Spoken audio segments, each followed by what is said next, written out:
izi mpundu ni izawe. Habwa icyubahiro muri byose mu izina rya Yesu, amen. Akoze cyane, ndagira ngo twongere turamukanya mu izina rya Yesu. Haleluya, haleluya. Imana itugiriye ubuntu bwo kuba mu rugo rwayo, itwongeye n'uyu munsi. Hanyuma kandi ubwo twabyutse bikemera, twatambuka bikemera, twanyeganyeza ibitekerezo twumva biracyari ku murongo, numva twabishimira Yesu twamukomera mu mashyi.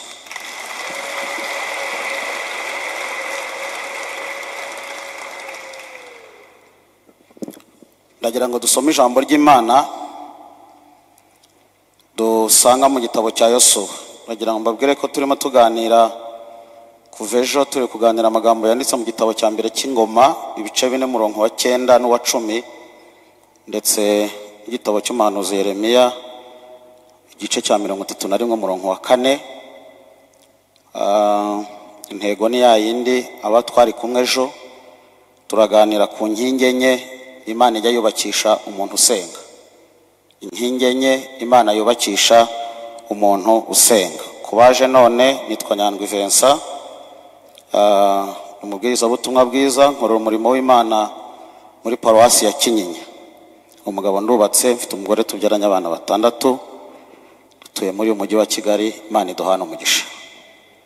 Hanyuma rero ndashaka ko noneho dusoma ijambo ry'Imana dusanga mu gitabo cya Yosuwa igice cya 14, duhere ku murongo wa 13. Igitabo cya Yosuwa igice cya 15 plutôt, hanyuma umurongo wa 13 abariho dusoma. Dusome mu izina rya Yesu. Nuko Kalebu mwene Yefune Yosuwa amuha gakondo muri bene Yuda nk'uko Uwiteka yamutegetse. Amuha Kiriyataruba, Aruba uwo ni se wa Anaki, niho hitwa i Heburoni. Maze Kalebu yirukanamo bene Anaki 3, aribo aba Shishayi na Himani na Tarumayi bene Anaki. Nuko avayo atera i Debira. Debira kera hitwaga Kiriyatiseferi. Kalebu aravuga ati, umuntu uzatera Kiriyatiseferi akahanesha, nzamushyingira umukobwa wanjye Akisa. Otiniyeli mwene Kenazi murumuna wa Kalebu niwe wahahinduye, maze Kalebu aramumushyingira. Nuko uwo mukobwa agitaha kwa Otiniyeli, aramuhendahenda ngo asabe se igikingi. Ava ku ndogobe ye, Kalebu aramubaza ati, urashaka iki? Uwo mukobwa aramusubiza ati, ungirire ubuntu, dore wampaye igikingi ikusi, mbese ntiwampa n'amasoko y'amazi? Nuko amuha amasoko yo haruguru n'ayo hepfo. Amen. Uyu munsi Imana iduhaye, turaba muri ya ntego. Ejo twaganiriye inkingi ya mbere, dusanga inkingi ya mbere Imana ijya yubakisha umuntu usenga. Ni hirya y'ibintu byinshi bijya bisenya abantu. Hariho igihe umuntu abaho ubuzima inyuma bitagaragara, ariko imbere afite ibintu byinshi byamusenye, kandi akaba agenda abantu bose bakabona ariho, ariko yarasenyutse. Hanyuma rero iyo akomeje gusenga, Imana iba ifite intego yo kumwubaka, kandi Imana yubatse umuntu arubakika. Imana irakubaka ukubakika, kuko nta mwubatsi wundi w'umuhanga uraboneka nkayo. Ejo twasanze Imana ijya yubaka umuntu ikamwubaka igasibanganya inkovu. Rwose abantu babanye n'Imana basenga, Imana ijya bakorera igitangaza. Abantu benshi twinjira mu rusengero dufite ibintu byinshi byatubayeho mu buzima by'amateka yahahise, ariko twahora na Yesu tugacya, twahora na Yesu tukagubwa neza, twahora na Yesu tukumva ubuzima, twahora na Yesu umuntu utarigeze aseka mu buzima bwe, Yesu akamusetsa agaseka. Haleluya. Hari ibyishimo byuzuye rero. Hanyuma tubona umuhungu witwa Yabesi, wari waragize amateka agoye y'ubuzima. Aza kumenya ko amateka ye atagenze neza, ariko aravuga ngo nta wundi muntu wahindura amateka yanjye yahahise. Uzi ko Bibiliya ivuga ko nyina yamwise Yabesi ngo kuko yamubyaranye agahinda. Amenya ayo mateka asanga nubwo ari umunyacyubahiro ariko asanga afite amateka agoye, ngo bituma yisunga Imana ya Isiraheli, arayibwira ngo icyampa mu mugisha none ukagura imbago yanjye, ukuboko kwawe kwiza kukabana nanjye, ukandinda ibyago ntibimbabaze. ngo nuko Imana imuha ibyo yayisabye. Amen. Ejo twabonye inkingi ihagarariye izindi Imana yubakisha umuntu akubakika, ni umugisha itanga. Imana igitanga umugisha ikawutanga mu bumana bwayo, kandi umuntu Imana ihaye umugisha aba yubakitse ko umugisha w'Imana ubamwe uruhererekane n'urunyuranyurane rw'ibintu byiza Imana itegurira umuntu usenga. Amen. Hanyuma rero twabonye nk'ibintu bitatu mu mugisha. Twabonye ko Imana igiduha umugisha w'uruhererekane utagarukira kuri twe gusa, utagarukira ku bana bacu gusa, utagarukira ku buzukuru bacu gusa, umugisha ukomeza ukaba uruhererekane mu gisokuru kugeza ubwo bazahanyura mu myaka ya kera tutakinariho, bazavuga ngo hano hari abantu bagiriye umugisha ku Mana. Amen. Ntabwo dukwiriye kuba twarakoreye Imana ngo hanyuma abana bacu bajye kunywa urumogi. Oya, burya ntabwo tuba twaragize umugisha, cyakora twe tuba twarawugize tugarukiraho ariko utarakomeje mu rubyaro rwacu. Dukwiriye rero kuba twaragize umugisha twakwiye ku Mana, hanyuma ukaba uruhererekane. Twasanze umugisha wa kabiri ari umugisha w'imbabazi. Nshuti zanjye, iyi Imana ikugiriye imbabazi ikakubwira ngo ndakubabari, muzi neza ko iyo tuza mu nzira y'Imana, Imana ibidusumbishije abandi benshi itahamagaye, abandi benshi itazanye, abandi benshi itararitse. Nuraba umuryango wawe urasanga harimo benshi bakigowe rwose n'imitwaro y'ibyaha, ariko ujye ureba umunezero ufite mu rusengero, ujye ureba umunezero ufite w'agakiza. Buriya ni umugisha w'imbabazi, kandi uyu mugisha w'imbabazi, haleluya haleluya, ujya utuma umuntu aryama agasinzira ntacyo yikanga. Iyo umuntu agenda mu mutima we nta rubanza rurimo, araryama agasinzira, kuko ni umugisha w'imbabazi. Uyu mugisha w'imbabazi, ejo narababwiye ngo umuntu wese wicaye ahangaha, icyama uyu mugisha w'imbabazi akaba awutunze, awugendana, awubana mu buzima bwe bwose, atunze uyu mugisha w'imbabazi. Icya gatatu ni umugisha w'ubuzima. Ubuzima Imana igiye utanga nk'umugisha. Nuzajya ubona ukabona umwaka urarangiye utarajya kwivuza, ujye umenya ko abandi benshi burya barashize, bahorayo buri munsi. Nuzajya ubona ibintu warabitangiye ari bito ukajya ubona birimo biremera, ujye umenya ko abandi byanze. Burya ni umugisha wagiriye ku Mana. Imana igitanga umugisha w'ubuzima mu izina rya Yesu. Hanyuma uyu munsi ndashaka ko tuganira inkingi ya kabiri Imana ijya yubakisha umuntu usenga kandi akubakika. Ni inkingi yitwa kwagurirwa imbago. Kwagurirwa imbago. Kwagurirwa imbago ni ukumenya cyangwa ni ugutunga ibintu birenze cyangwa se biruta ibyo wari ufite, biruta ibyo watangiranye. Buri munsi tuba dushaka ko tuva ku rwego rumwe tujya ku rundi, tuba dushaka ko tuva aho twari duhagaze tujya ku rundi rwego. Ariko iki gikorwa Imana ijya igikora mu buryo bubiri, igikora mu buryo bw'umwuka no mu buryo bw'umubiri. Imana ijya yagura umuntu mu buryo bw'umwuka, ikamwagurira imbago, akava ku rwego rumwe mu mwuka akajya ku rundi rwego. Haleluya haleluya, haleluya haleluya.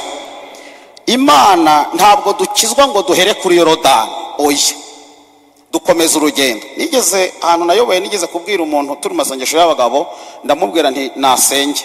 Mubwiye ngo nasenge, arambwira ati ntabwo nsenga, abwira abadiyakoni bawe basenge. Noneho dusoje amateraniro, none se byagenze gute? Arambwira ati reka nkubwire mwari, ndakwibujije ntuzongere kumbwira ngo nisenge, ngewe sinzi gusenga. Kandi ngewe namusanze mu rusengero, naba ndi muto cyane kuri we. Arambwira ngo ntabwo nsenga. Mbese yabaye mu rusengero ariko ntiyaguka, imbago ze ntizaguka ngo agire ibintu byagutse. Dutangira tutazi gusenga, dutangira tutazi no kubivuga, ariko nawe urebe uburyo bigenda biza. Buryo uko bigenda biza, Imana ikaguha ibyo usengera, isaha igashira, ejo ugafata ebyiri. Buryo Imana ibirimo kukwagura mu izina rya Yesu. Amen. Watangiye n'isaha imwe utayimara, watangiye n'isaha ebyiri zitarangira uri gusenga, none iminsi 2 urayirangiza, iminsi 3 urayirangiza. Burya Imana iri kukwagura, ariko saho ukwiye kuguma. Iki gikorwa gikwiye gukomeza gukoreka kugeza ubwo uzaguka mu gusenga, ukagera no ku minsi irenze iyo usenga none. Amen.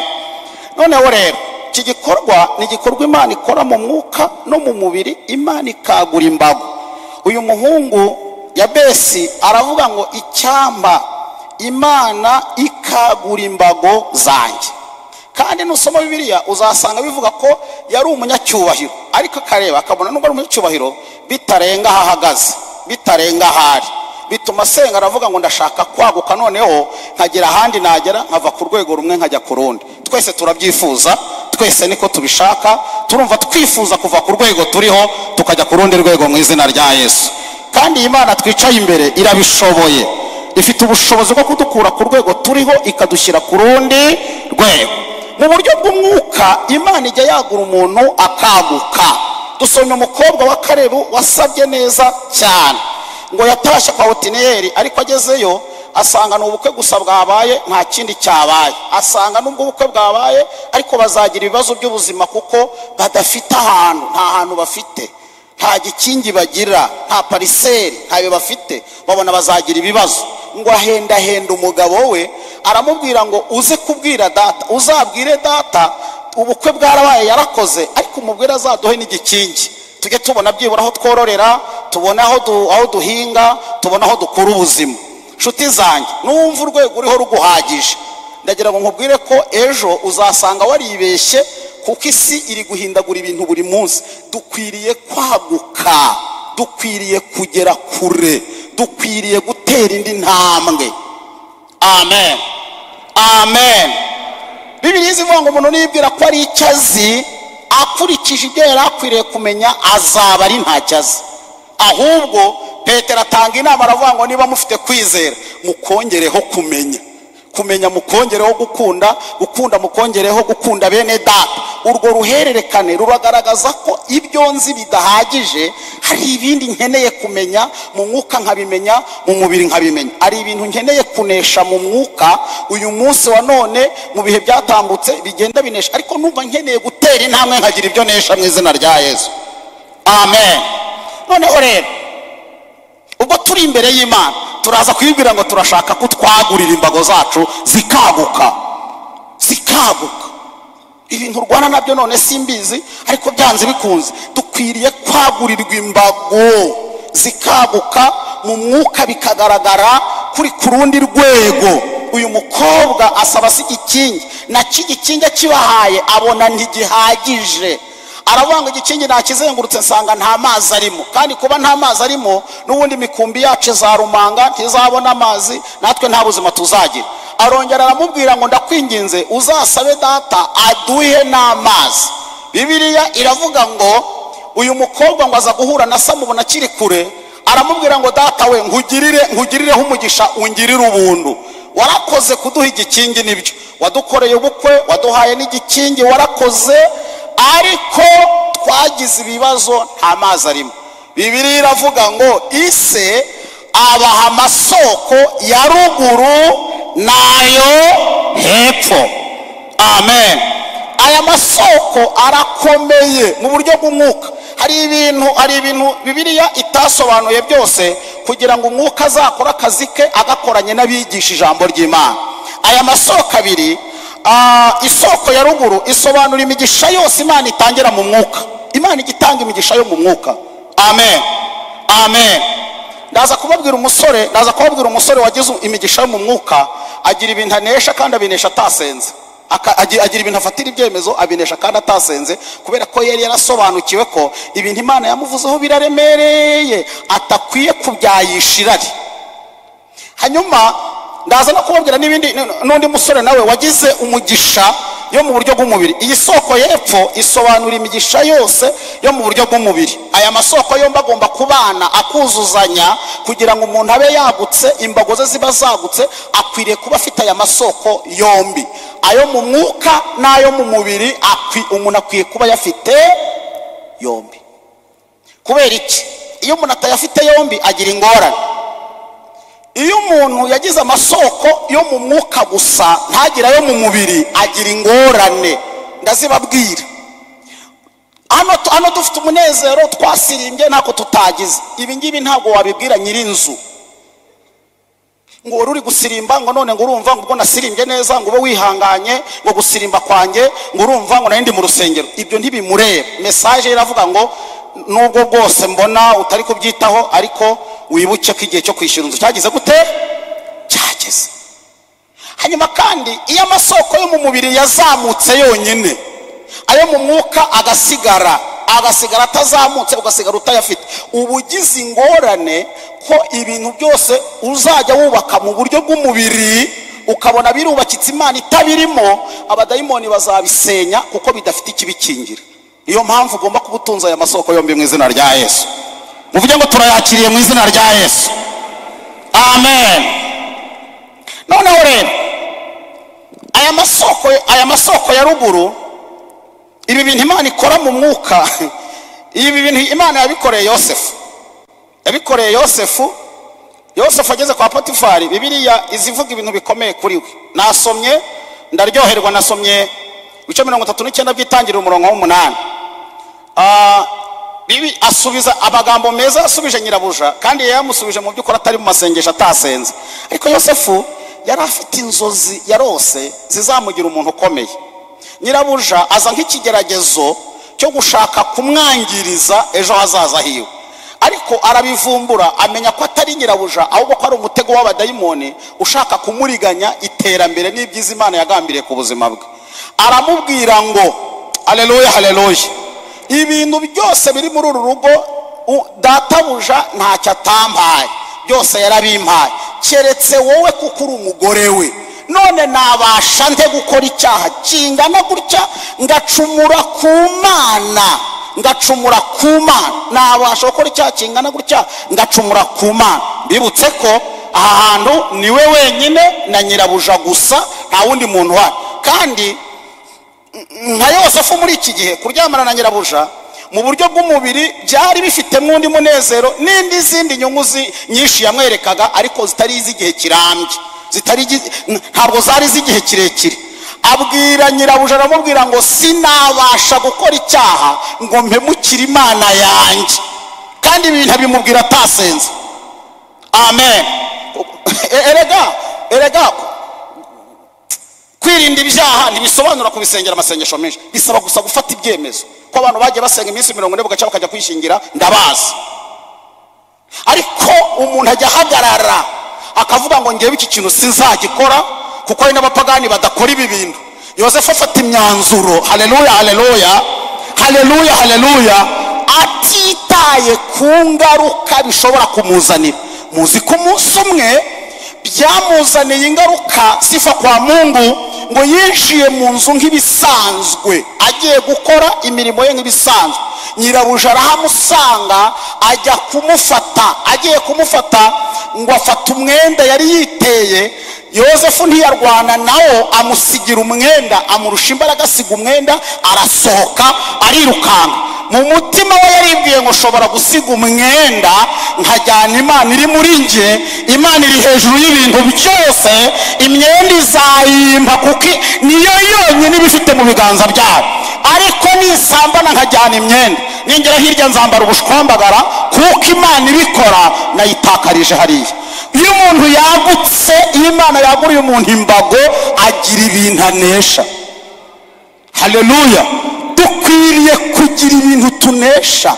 Ukajya uvuga none ndi kumva ashaka kunesha iki, ejo ugafatira imyanzuro iki. Gukizwa n'urugendo, ariko tugomba kugira ibintu dufatira ibyemezo dutekereje ku nzozi zatuvuzeho ibyiza, tukavuga ngo aho dushaka kugera tuzahagezwa no kubaha Imana. Amen. Nasomye rero, soma ikintu gikomeye. Iyo umuntu Imana imwaguriye imbago, ijya imwagura no mu buryo bw'umubiri. Uburambwira ngo uzi Icyongereza, ariko nutiga n'Igishinwa nta soko, ibintu byose bizakugora. Jya kwiga n'Igishinwa. Ibintu uzi ni bitoya dukurikije isoko rihari.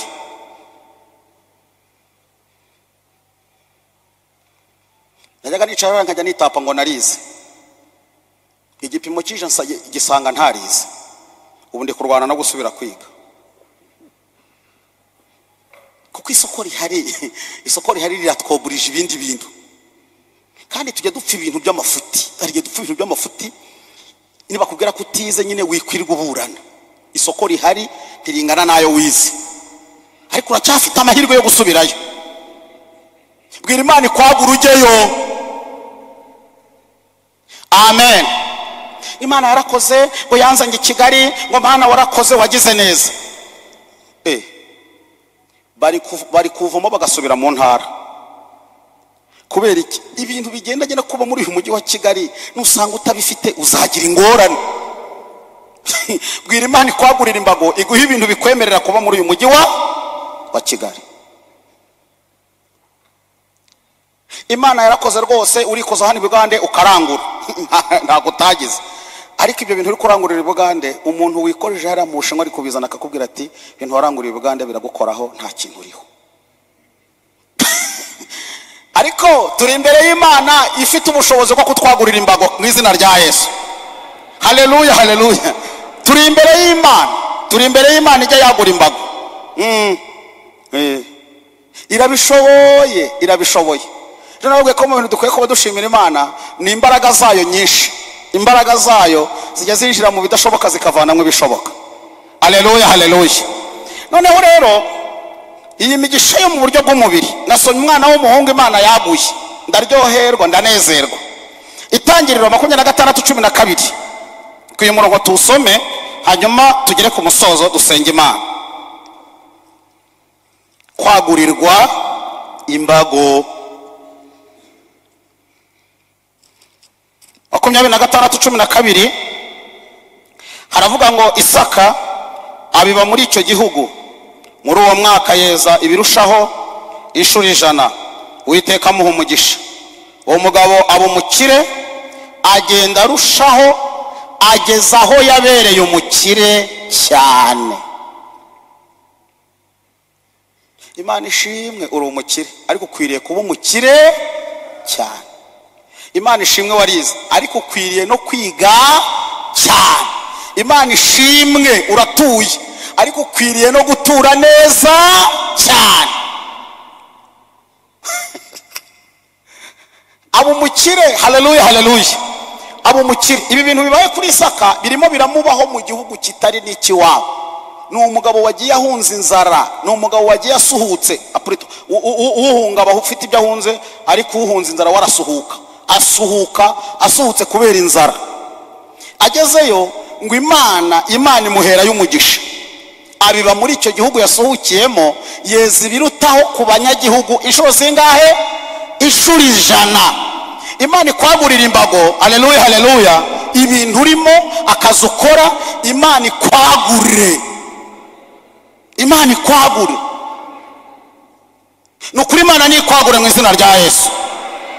Haleluya. Hanyuma kugeza igihe uyu mugabo yagiye abumukire agenda abumukire kugeza aho yabereye umukire cyane. Ntabwo iyi Imana ishaka kutwagura, ntabwo duhora ahantu hamwe tuzenguruka nk'abantu bari gukora gym niho umuntu yirukanga kandi atari kugenda, akagenda ariko akaba atagera gute? Atagenda. Imana ifite ubushobozi bwo kutwagura ibintu ukora, aho ukorera ikakwagura. Sifa kwa Mungu. Erega ahantu ukorera hari undi muntu uri gukorera hejuru yawe, hejuru yo ngo hari undi muntu uri gukorera hejuru ye, kandi ibyo bintu birashoboka. Imana ihatujyana n'imwe, ntagire ubanura ku butoni. n'amezi 9 twese twavukiyeho mu izina rya Yesu. None niba twarayishuriwe ko Imana ifite ubushobozi bwo kutwubaka ikatwagura tukaguka, ntidukwiriye kuba ari twebwe abantu bazezenze bazengereye. Ndashimira Imana, nabaye mu iteraniro muri 92 na 3 gutyo. Iteraniro ryasabiraga itorero ririsabira abantu bize, abantu b'abakire, abantu bafite amafaranga. Icyo gihe abantu bose bari bababaye, bari inzahare, bari indushye, ariko Imana yagiye itwagura, igenda itwagura. Icyo gihe twasenze amasengesho y'imisoto ahantu twasengeraga nari nkiri umwana, ariko Imana iravuga ngo icyo kintu murakisabye ariko nzagikorera itorero. Haleluya, haleluya. Ngo ariko nubwo nzabikora ngo abantu bazirinde be kunyibagizwa n'imigisha nzabaha. icyo gihe twabonaga umuntu urangije sarayi akaba ari ubika amaturo, ibintu byose akaba ari ubibika, akaba ari we wandika, akaba ari uyobora inama, akaba ari ugira gute, akaza mu nama nyobozi kandi ataraba n'umudiyakoni, kuko niwe muntu wize ugize gute uhari. Nimurebe namwe uko twicaye, murabona nta kimana yakoze mwebwe abantu bakundira itorero. Imana yakoze igitangaza, Imana yakoze ikintu gikomeye, Imana yaratuzahuye. Haleluya, haleluya. Ako muzi ukuntu ryari rimeze icyo gihe. Kuri aba bari mudafane barabizi, ntabwo ari abanonaha, barabizi ko ryari rimeze. Ariko turashimira Imana. Higa nta nubwo amateka arasibangana, nimuzamukira rugumura bagasengero kabaga hariya mu muhisi ishize. Twarya ni hano, bya binanyobera ni hano hirya. Murebe ukuntu abantu bicaraga bafundanye ibintu bimeze, ariko murabona tudakemwe ngo n'ora ahantu turi. Haleluya, haleluya. Ubu ntabwo twatinya guhereza invitation perezida wa repubulika ngo azadusure hano, ntabwo twatinya kuyimuha, kubera ko aho tumwakirira turahafite. Ibi ntabwo byamanutse mu ijuru ngo bigwe hasi, ni imigisha Imana yahaye abitorero. Haleluya. Imana duhaye imigisha, ibitwubatse ibitwaguye tuba twagutse, ariko bigendana ari bibiri. Aya masoko abana ari abiri. Ndagira ngo dusenge, ndagira ngo dusenge muri aya masengesho tugiye gusenga. Tewe ntwara ngo Mana twagurira imbago, uduhaye amasoko yombi, amasoko ya ruguru nayo hepfo mu izina rya Yesu. Amen, amen, amen. Aya masoko Imana yaduhaye amasoko yombi mu izina rya Yesu. Gira ibintu ufatira ibyemezo, gira ibintu unesha. Niko kwaguka, niko kumva wagutse, niko kumva ngo zawe zagutse. Ni ukuva mu bwiza tujya mu bundi bwiza, ni ukuva mu cyubahiro tujya mu kindi cyubahiro, ni ukuva mu byishimo tujya mu bindi byishimo. Iyi nkingi ya kabiri ni ukwagurirwa imbago.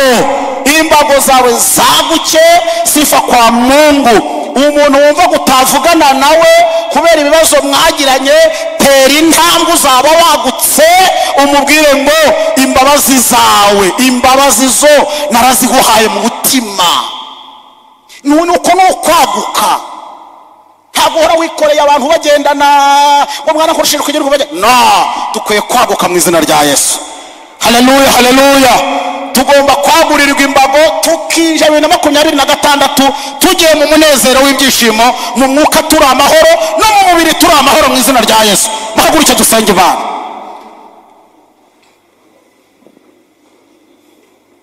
Haguruke dusenge Imana twagurira imbago. Wowe ne wumva zaragutse ukumva waramaze gutera imbere, ubyihorere. Ariko ndashaka ko dusenga Imana. Habwira ngo Mana, hari aho nkeneye kugera, hari aho ntaragera mu buryo bw'umubiri, hari aho ntaragera, hari ibizananiye, hari ibyo ndashoboye. No, dukwiriye kwaguka.